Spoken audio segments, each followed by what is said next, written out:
creator of Real Estate Profit Lab, formerly Women, Wealth, and Real Estate. I'm going to give you guys about 3 seconds to come in because I hate to be waiting for people to jump onto the live stream. But today I'm here talking to the wonderful Miss Jamesia Jonay. Let me mute myself. Wonderful Miss Jamesia Jonay. We're going to be talking about creating wealth with the Rockefeller formula. This was her title, and I thought it was dope. And I definitely think that it's something that is worth exploring and talking about. Jamesia, how you doing today, girl? Hi, Danielle. I am doing awesome. Thank you for opening up your platform to me. I appreciate it. Interesting. Just really quickly, how we met. I think you emailed me when I had a conference to be a speaker. I had chosen all of my speakers, but I was like, come on and be on this panel. And actually, I don't know if I ever told you, but on that panel, someone asked a question about dibbling and dabbling with entrepreneurship. And you were like, pick a date, stick to it, make a decision. Right? And that literally stuck with me. I was like, I need to make a decision. I remember you saying that, and I definitely remember that date. And I probably still say that today. That's so funny that you that you brought that up. But yes, you're the real estate wealth creator, which is super dope. So of course you're into all things real estate, which I am. So I'm definitely happy about that. But you have really been going in about the well, before we even ask you any questions, let me ask you this. A lot of people think that people who are super wealthy are just either really smart, really intelligent. Their parents just have a lot of money because they have these great businesses or jobs. Is that true? Do you find it to be the case? That is absolutely not true for the most part, right? I remember a few years ago, I read The Millionaire Next Door, so people don't think it's just my opinion. And what the author found was 80% of American millionaires are first generation rich, right? So that means that we all have an opportunity to create wealth. I literally was at a coffee talk this morning with the Realtors Women's Council of Illinois, and the woman said the difference between us and the wealthy is that they made a decision, right? They make a decision and then they walk in faith, or they take action and they believe that they're supposed to have more. So she literally said our bank account is tied to our self-image, right? So of course there's some stuff in the middle, some work that needs to be done. But a part of the issue is simply not believing that wealth is attainable, or some people that think that wealthy people are like evil or they did something wrong. So yeah, that's so many different topics. So many paths we could go down with this. The one about rich people are members of the Illuminati. We could talk about how people about the idea of feeling entitled to more, because a lot of us, I think, in our community, I'm talking about the Black community, we think that entitlement is like a bad thing, but entitlement is actually not a bad thing. Like, you should feel like you deserve more, and you should want your children to feel like I deserve more. Like, there's nothing wrong with that. So let's talk about life insurance for a minute, because I know I'm so like not obsessed, but I'm really, really interested in life insurance as a wealth creation tool, because the ways in which you can leverage it to do so, I had no idea about so many. I have no idea. So just let's talk of like, what's your experience been with that? Like, what do you think people should have life insurance? And if so, what kind of life insurance? And let's just talk about that. So definitely people should have life insurance. I am now a licensed insurance agent, right?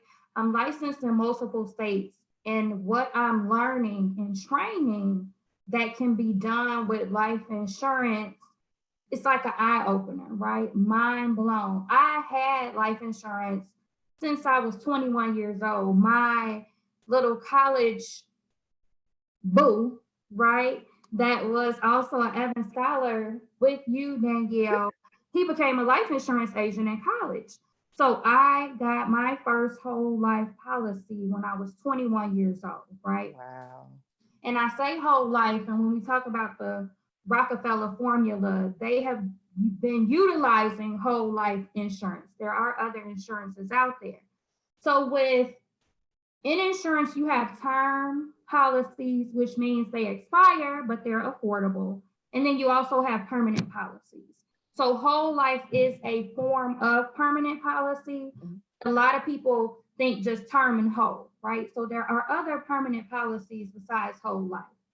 What an individual needs is on an individual basis.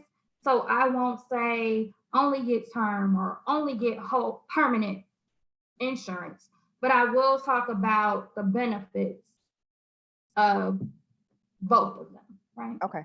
And I'm So glad that you term said that. insurance, I'm sorry, go ahead. I'll answer. Mhm. I'll write it down. So term insurance, right? It is affordable. So I can use myself, for example, at my age, which I'll be 40.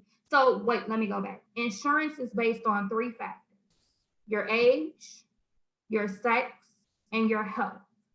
So women, a 30-year-old woman who wants a healthy 30-year-old average woman who wants $100,000 in coverage, her monthly premium is going to be less than a 30-year-old healthy average man, right? Okay. Just because of life expectancy. Women usually live longer. So the younger you are, when you get insurance, the better.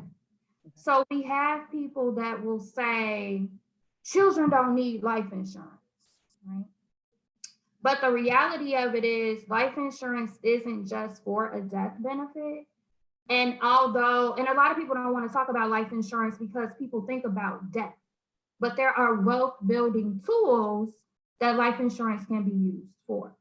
So term insurance has its place in an individual's formula. One, if an individual can't afford a permanent policy, a term policy is where they should more than likely start so that they have some sort of coverage, because we never know what's going to happen, right? Okay.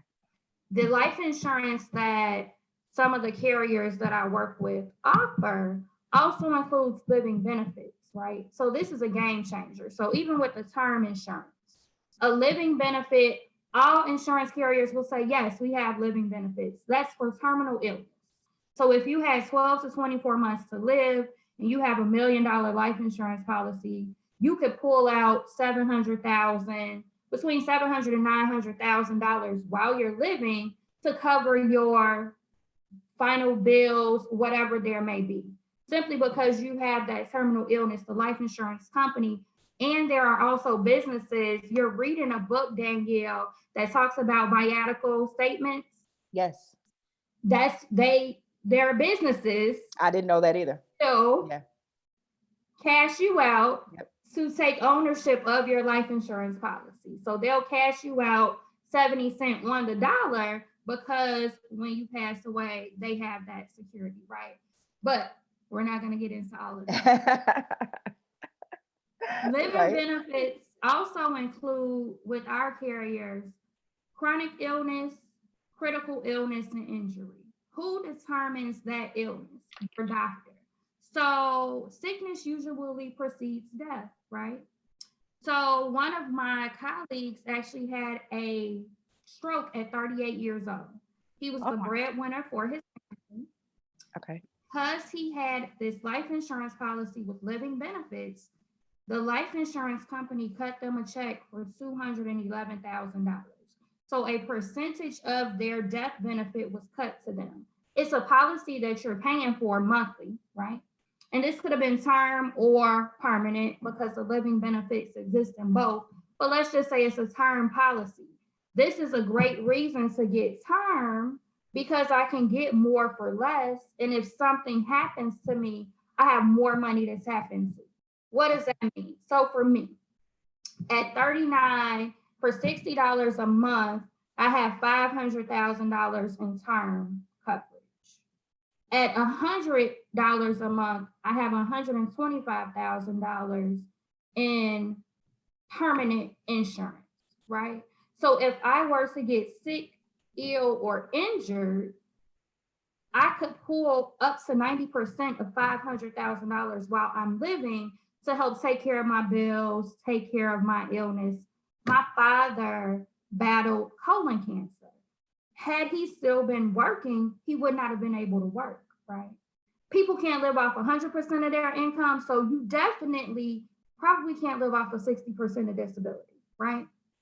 I don't think nobody can do that. Right. Not these days. So what I want you all to take away from this is term insurance has its place. It is affordable. You can get more for less, but it expires, right?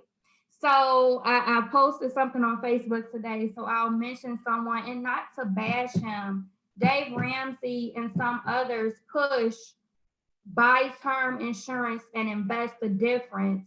Your investments, right, will be able to cover your final expenses.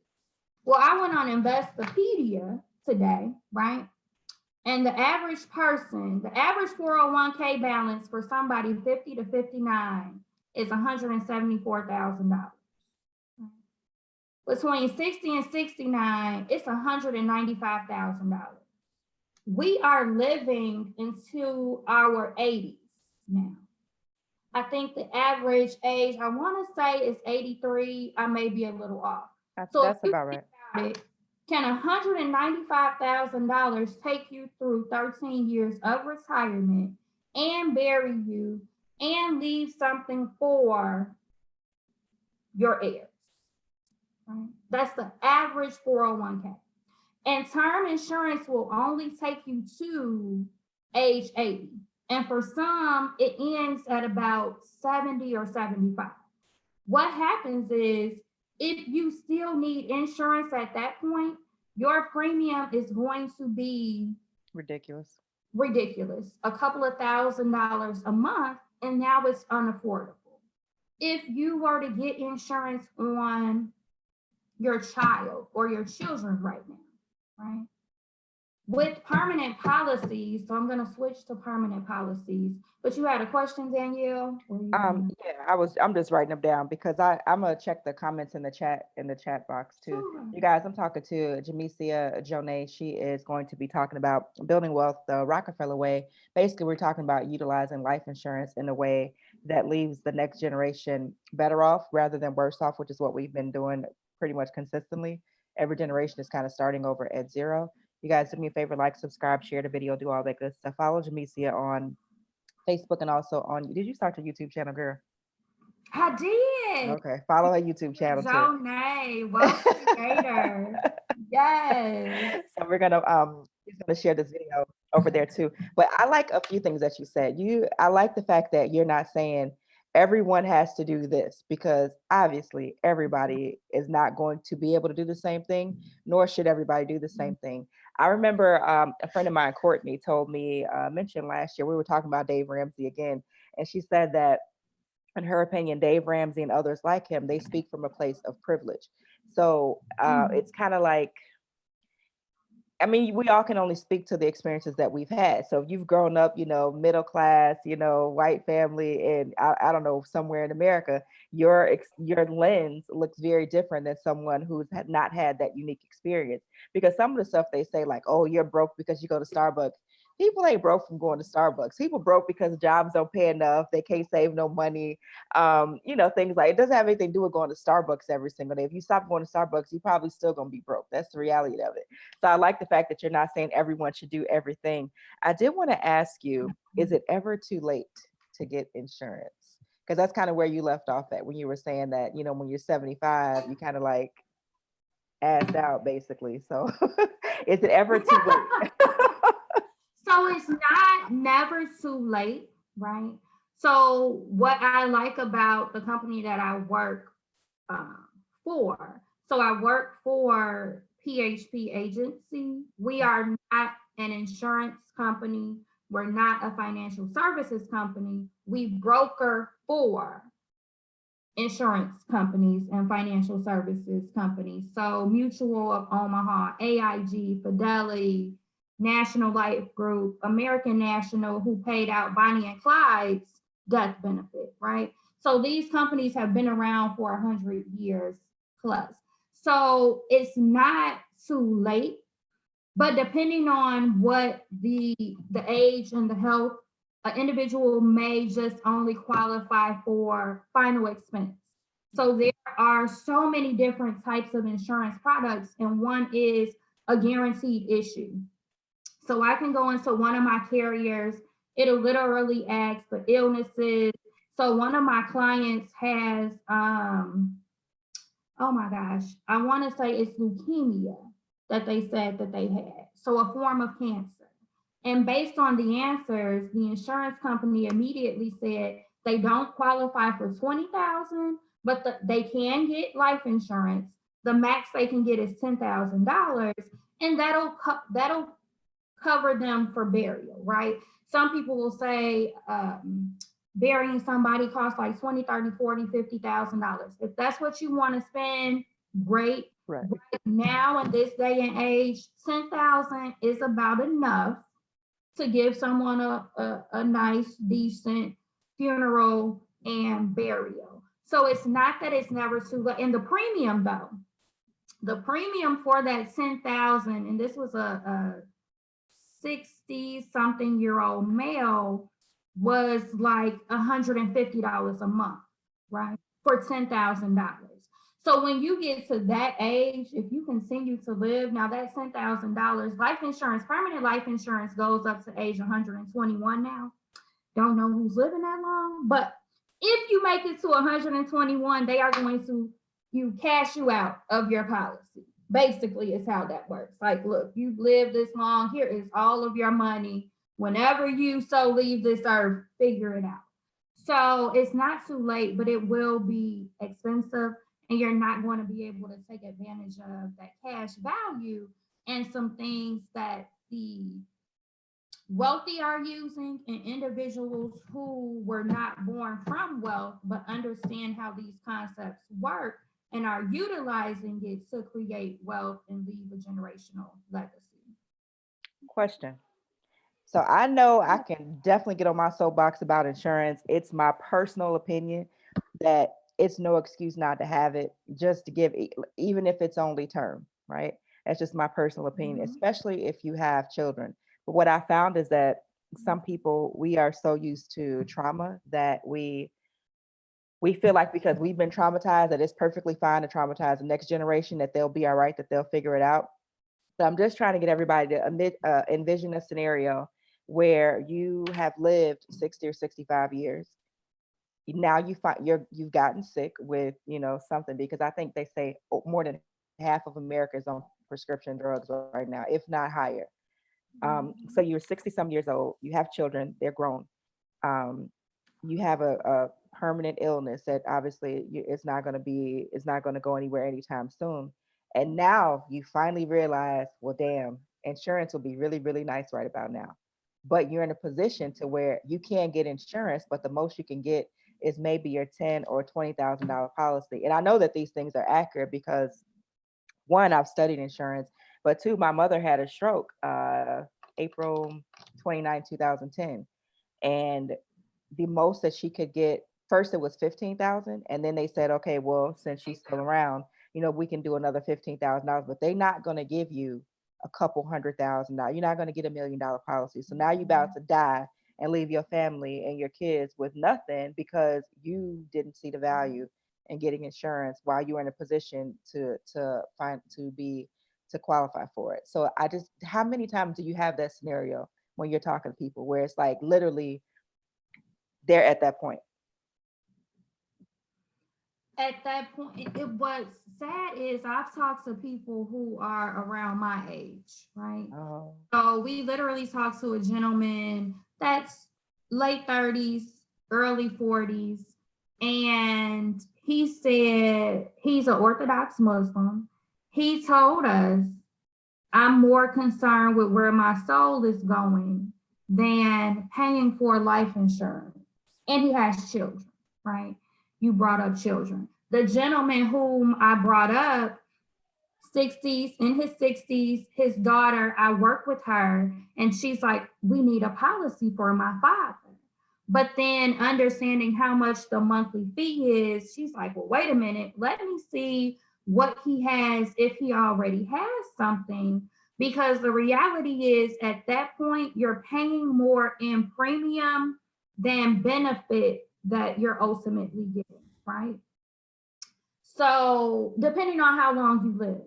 So insurance, the way life insurance is set up, let's say I apply for life insurance today and I'm a healthy woman, so they would approve me. Let's say I apply for $500,000 in insurance today. Not me, let's say somebody, I don't want to use me. So then tomorrow, this individual goes out, has a car accident, right? Something unexpected, and they pass away from the car accident. That individual being healthy and the insurance company approving them, the insurance company will still go through the approval process and actually pay out the death benefit minus the premium. So that's why when you're older and you're sickly, they are less, what's the word I'm looking for? They tend not to give you that $200,000 because the chances of you passing away are higher, you're sicklier, and the chances of them being on the wrong side of that transaction also are higher. So we do see that a lot. There are, and I would be remiss if I don't talk about how people in our community were preyed upon when it comes to life insurance. So the other thing when it comes to term, so some of us have grandmothers who have been paying on life insurance policies for 20, 30, 40, 50 years that are only worth like $5,000, right? Yeah. They were preyed upon. Some of us have family members who, because what term insurance does is if I sell you a term policy for 10 years, it creates a repeat customer, right? I'm going to come back in 10 years like, oh, you're still living? Let's do this again, right? So when it comes to people being older and in need of life insurance, what I'm realizing now is that will be many people's reality because most people who are talked to in their 30s, their 40s, their 50s, they don't have life insurance. They have children, they may own real estate, but they don't have life insurance in place. And the conversation is, this is a non-negotiable. But one of the first bills when people get into financial hardship that they won't pay and they let go is their life insurance. People have insurance on their phone. Yeah. You cannot leave the closing. You can't even get to the closing table if you are financing a house without having life insurance. I mean, without having homeowners insurance. I'm sorry, right? Your money in the banks and in the markets are FDIC insured. They're insured some type of way, right?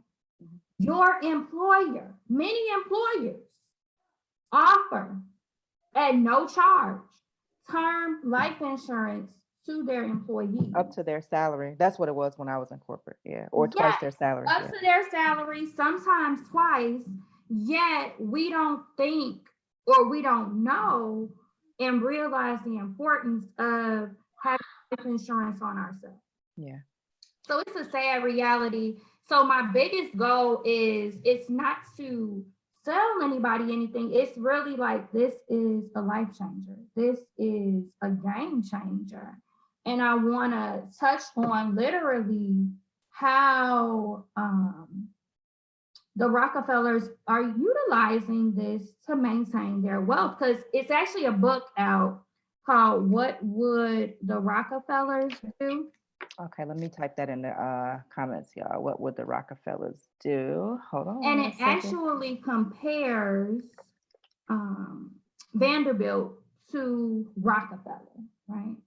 And it touches on insurance, but it also touches on, because when we sit down with clients, when we think about insurance, we're also talking to them about do you have a will? Do you have a trust? What are you doing to ensure that when your heir inherits this money, and let's talk about that, death benefits from insurance policies that are structured properly are not taxable. Yes. Free. But wait, can we just take a break for a minute? Like, just think about what your life would look like had you inherited a non-taxable. We even. Uh-oh.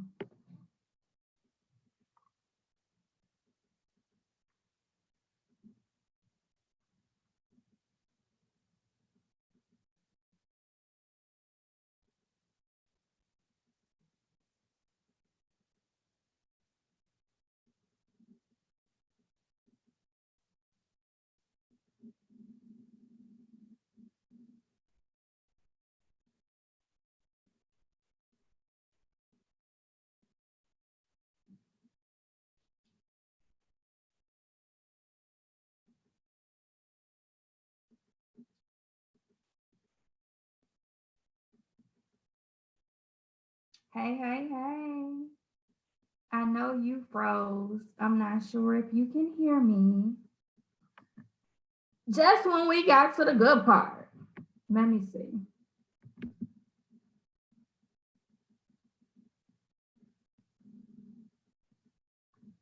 It still says that we're streaming, but I don't see Danielle. So if you all can hear me, just stay tuned. But we were getting to the good part, that insurance, when it pays out to your beneficiary, the money is tax-free.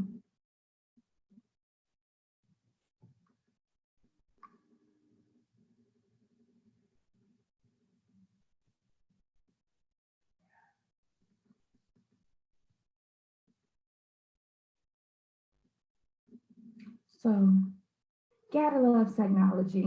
If you are still watching, it says we're live on YouTube. Gotta love technology. So just bear with us. Bear with us.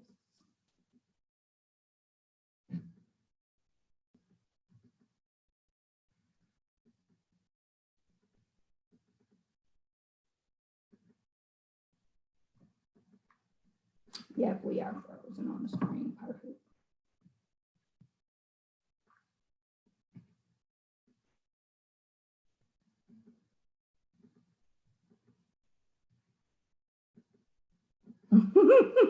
Rhonda said, keep talking. Can hear you, but can't see Danielle. Yes, I just figured that out. So Dwayne, I can chat. My last name is Hawk, Hawk, but on all social, on Facebook and Instagram, it's just my first name and my middle name. So this money is tax-free money, right? So I'll sit in that for a little while because that's what Danielle was about to touch on, right? So tax-free. So what she was about to say was, imagine inheriting, even if you inherited $100,000, non-taxable, you don't have to report it. This money literally is now sitting in your bank account, right? That could be a game changer for some. But it could be 250,000, 500,000. It could be $1 million, right? So one of our colleagues that's out in California sat down with a multimillionaire. This man owns real estate. He has so much real estate that he leases some of his properties to Mercedes-Benz company or corporation, right, in California. Life insurance is a tool that can be used by the wealthy and the non-wealthy. No one is above this information. And don't feel like you're learning something today like, oh my gosh, I didn't know. I didn't know. And even people that have some wealth don't know, right? So our colleague asked the potential client, what happens when you pass away? And he said that his heirs would have to sell off, some of his properties to cover estate taxes, right? So when you have a large inheritance, or you can pay estate taxes. So our colleague said, let me show you how life insurance can take care of that, right? So the death benefit for this gentleman is $25 million, right? His premiums, I believe, will be about 3.7 million in total, but he literally turned 3.7 million into 25 million in one day. So when he passes away, his heirs will inherit all that he has, plus, if structured properly, $25 million non-taxable that they can then use to cover their estate tax, and they can keep all of the property that they're inheriting, right? So this money being tax-free is a game changer. Yes, whether it's term or perm, it's tax-free, but that permanent policy, as someone said, hey, lady, you coming back? I see Danielle. Girl. Oh, did it? Was it still going? Froze, so I'll tell you, you froze, but I didn't. So I kind of sat in that and just talked about, if you inherit 100,000. Girl, I'm so glad you kept it going. My son fell into the damn shelf, knocked out the internet and the TV and the Wi-Fi. Girl, I'm telling you, I don't even know That's how. the beauty of being a mommy mogul. But it's all good. So no, I did kind of sit in that. Okay. It's like, imagine if you inherited just $100,000 tax-free. Just 100,000, right? And it could be more. But yeah, it's literally tax-free, non-taxable, non-reportable. It's just now sitting in your account, and you can use it to do what you want to do with it. Do you think it's an excuse not to have life insurance? Have you heard one yet that's legitimate? No. I've not heard a legitimate excuse. Life insurance, if affordability is an issue, right? Because we don't want someone to get something that they can't afford. But when we talked about that Starbucks, right? You can't get rich off of Starbucks, but if you were to just put $20, into a term policy, $10 a month. So there is no real minimum, if that makes sense.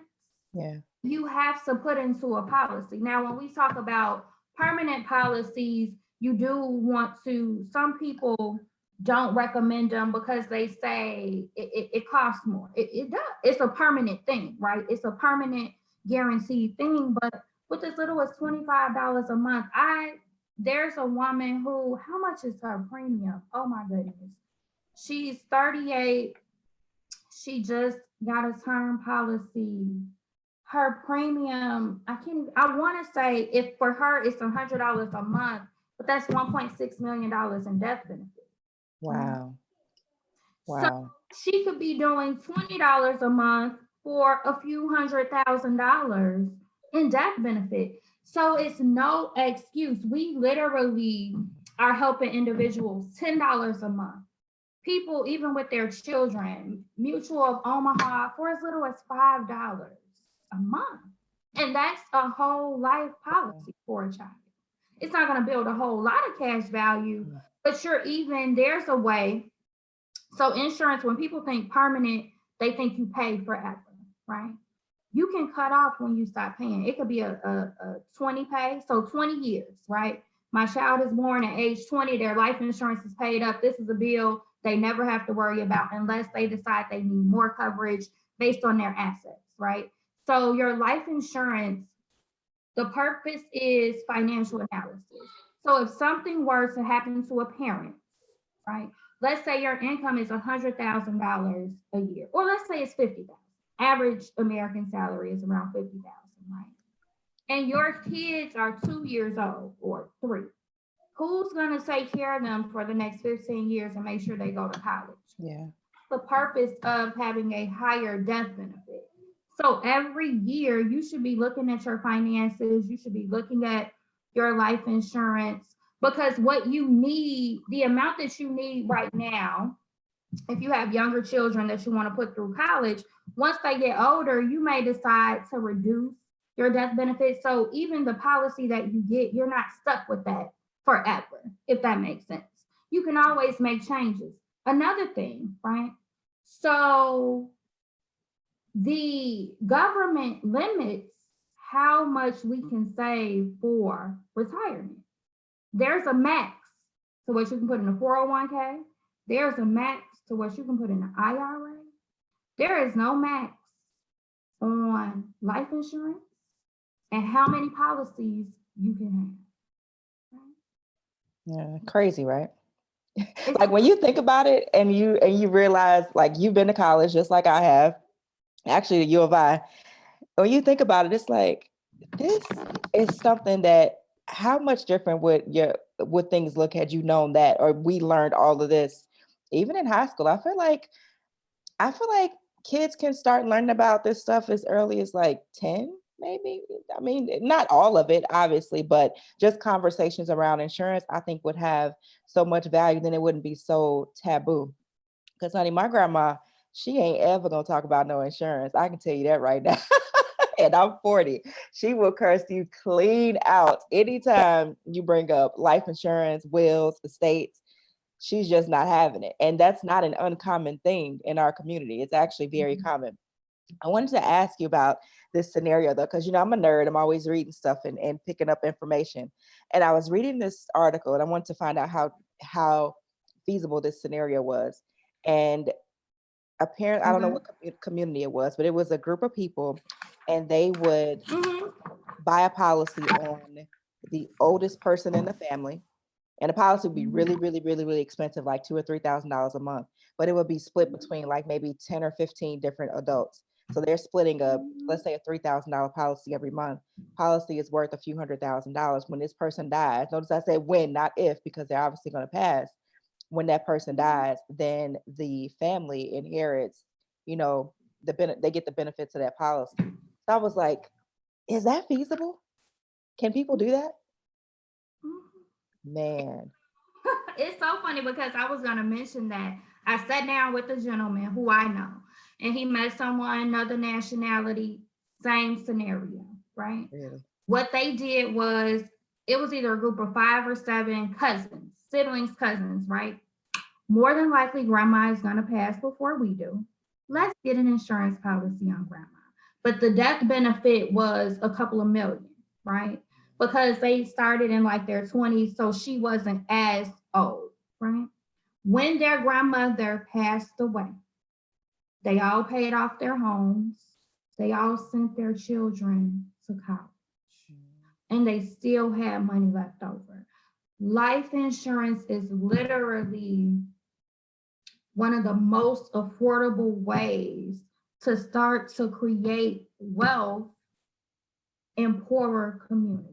Yeah. Even if you start with leaving 50,000, that's non-taxable, or 100,000, you're putting that next generation in a position that they weren't in. Now, there's one thing that in that book that the Rockefellers did that Vanderbilt didn't, right?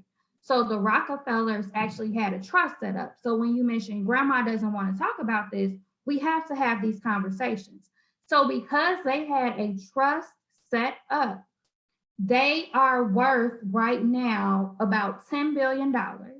And because that trust was set up, 150 Rockefellers received distribution from the trust, and that man died in 1937. It is 2020. Wow. In 17 years, it will be almost 100 years. Vanderbilt's wealth only lasted 2 generations, right? Rockefeller, they're on about what, their 3rd, 4th, 5th generation of wealth maintaining.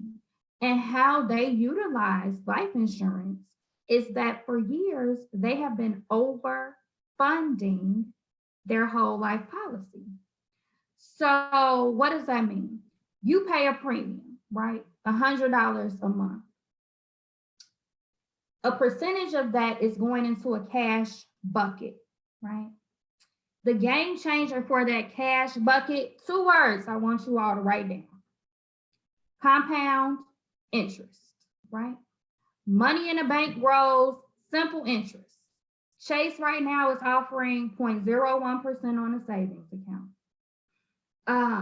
Ally Bank, I started with them, they said 2%. They're now down to 1.6, right?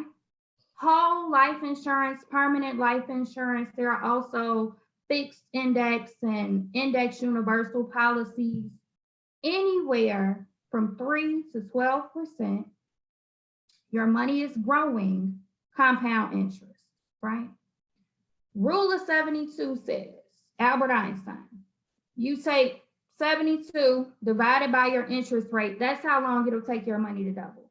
So those that don't see the value in life insurance, permanent cash value, even if, of course, my $100 premium isn't all going to that cash bucket, but if I put $100 in my savings account right now, it will take more than 144 years to double.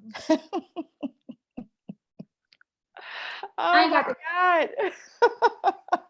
Because it's not even 1%. 1% Right. would be 72 years. It's not even 0.5%. So it would take more than 144 years to double. So they have been overfunding. So life insurance is a private contract. Donald Trump ain't everybody's favorite. But when they're like, where's your money? And he's looking at them like, my money is the same place you put your money. Some of his money is in life insurance. It's a private contract. I don't have to tell anybody that my money is there. Only that, right? This money, your cash bucket is growing. 10 years from now, there's $50,000 in your cash bucket. This is just, let's just say, you decide you want to buy a property. You go and pull money from your cash bucket.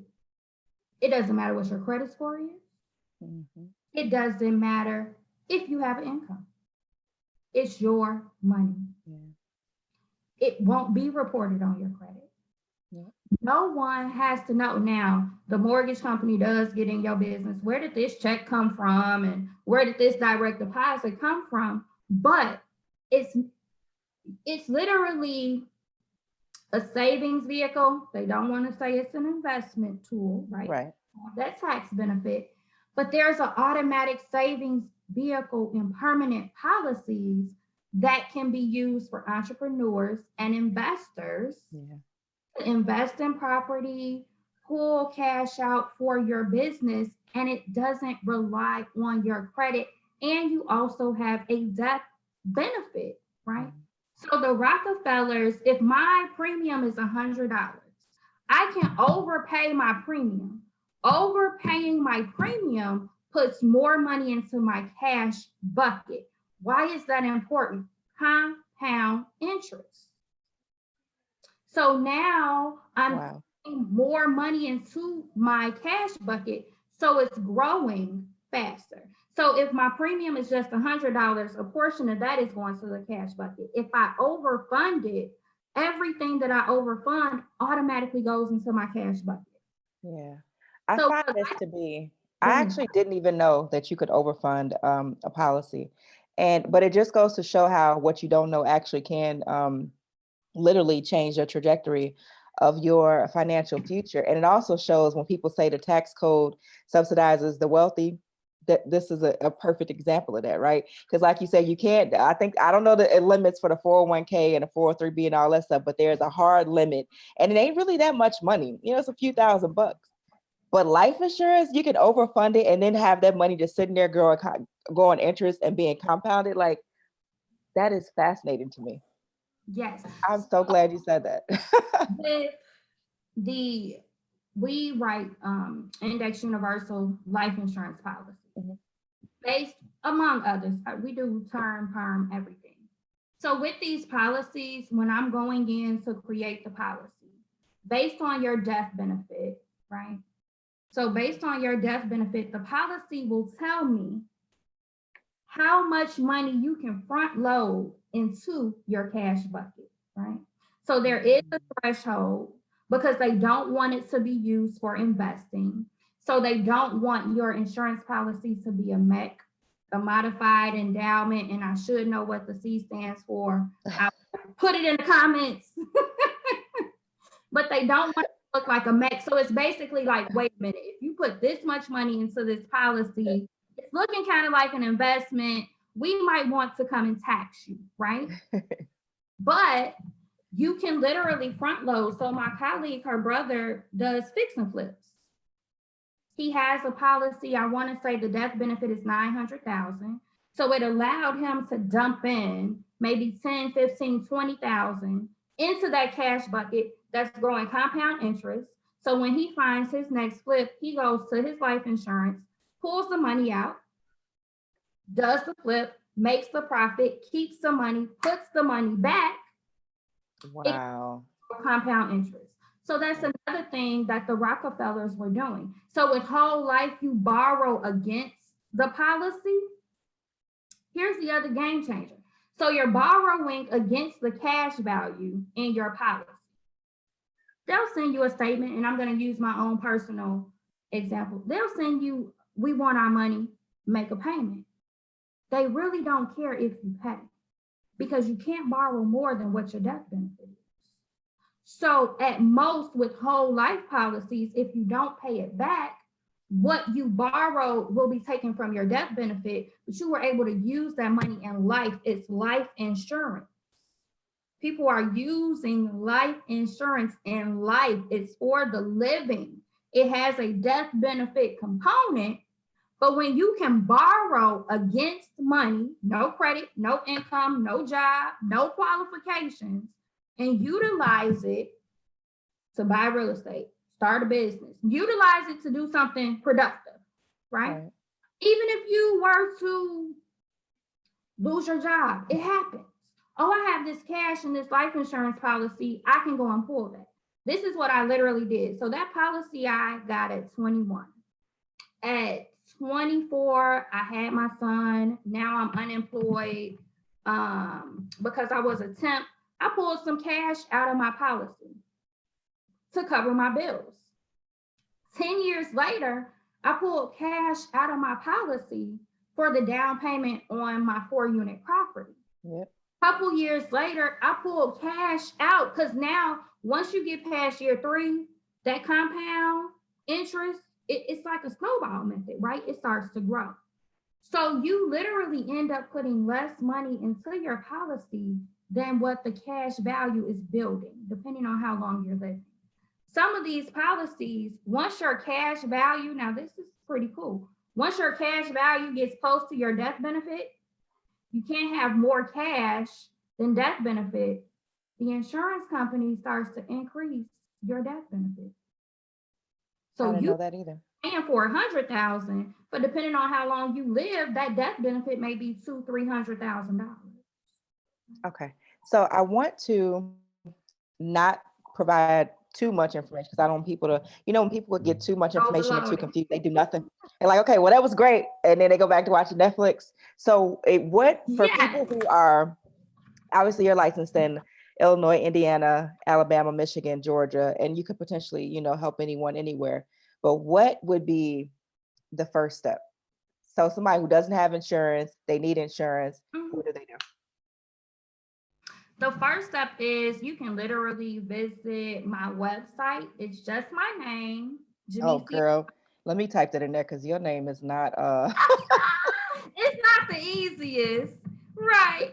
So it's my first and middle name, JamesiaJone.com. On there, you can schedule an appointment.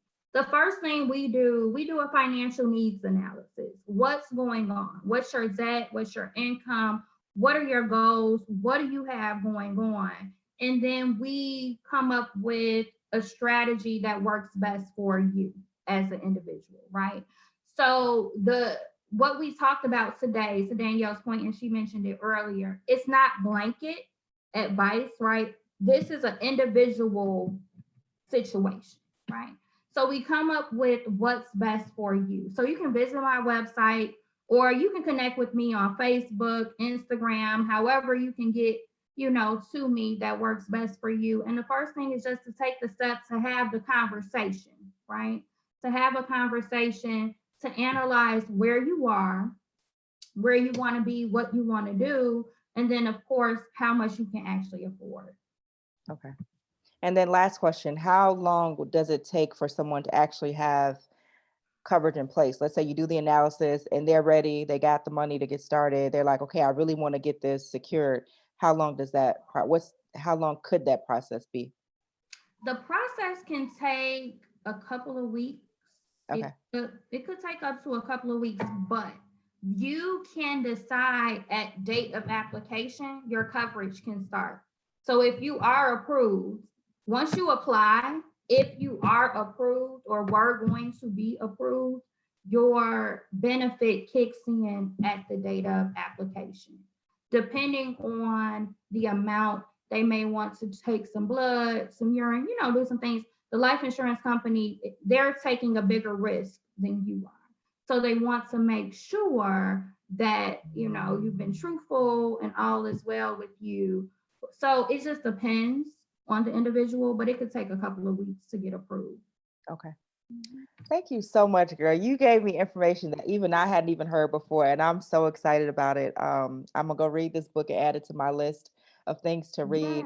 You guys, hopefully, you were able to learn something from Jamesia. She's available pretty much on all the platforms that she mentioned. Facebook, her website is probably the best bet, and also on YouTube. But I tend to think that there's no excuse not to have insurance. That's just my belief. And some people are, highly offended when I say that, but, given how cheap it is, even for just a term policy, I kind of feel like there's no excuse. And if you got children, there's definitely no excuse. No excuse. All right, sis. Thank you so much, girl. I will see you next time. I appreciate you. All right, y'all. Sending you next time. Sending you love, light, peace, blessings, grace, and clarity. I'll see you tomorrow. All right. Bye-bye.